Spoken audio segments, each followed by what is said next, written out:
Grabe to mga lods.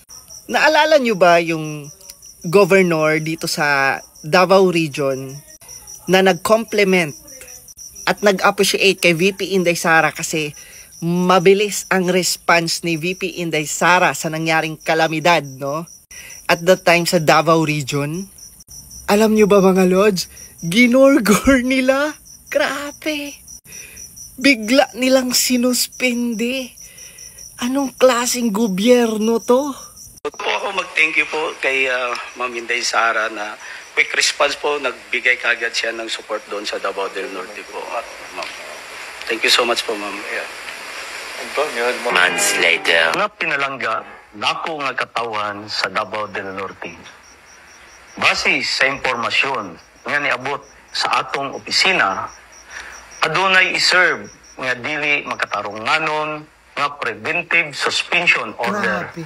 Kanako, unya, Huwebes, April 11, 2024. Dako ang akong kalibog kung unsa ang basihan o ground sa maong preventive suspension kay wala man gani ta napatawag sa korte o wala pud ka napatawag sa Office of the President o walay nahitabo nga investigasyon sa national o local office sa DILG.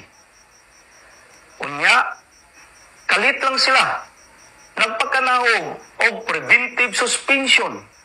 Agoy! Iba na to. Grabe.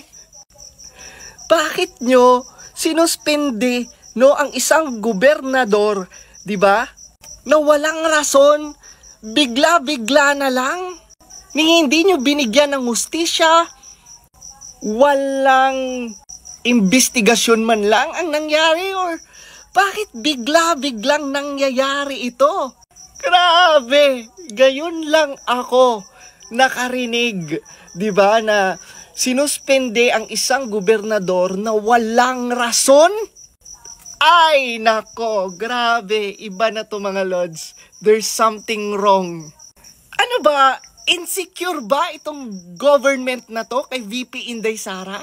Bakit nyo ginugor-gor? Lalo na yung gobernador na naging honest lang naman siya at sinabi lang naman niya na si VP Inday Sara ang pinakaunang nag-rescue, di ba? Doon sa Davao Region. And yet, grabe! Pinag-iinitan nyo ngayon? Grabe mga lods. Grabe. Hindi ko ma-imagine bakit nangyayari itong mga ganito. President BBM, galing sa'yo, Office of the President. Grabe. Kayo mga lods, anong masasabi nyo? Silent martial law na ito. Diba? Dahan-dahan na eh. Pinapatahimik, inaalis at ginigipit, di ba, yung mga hindi kaalyado nila, di ba, at kaalyado ng mga Duterte. Di ba? I smell something fishy talaga sa mga nangyayari right now. Tama ba iyan? Tama ba? Sususpendehin mo ang tao na walang rason? Na wala man lang information, bigla na lang suspendihin? Mali po iyan. Wala na kayo sa tamang proseso. Hindi ang tamang proseso, kahit bali-baliktarin mo. Wala kang karapatang magsuspende, di ba? Ng isang gobernador. Even nga, mga empleyado, di ba? Wala kang karapatan magsuspende kung walang rason.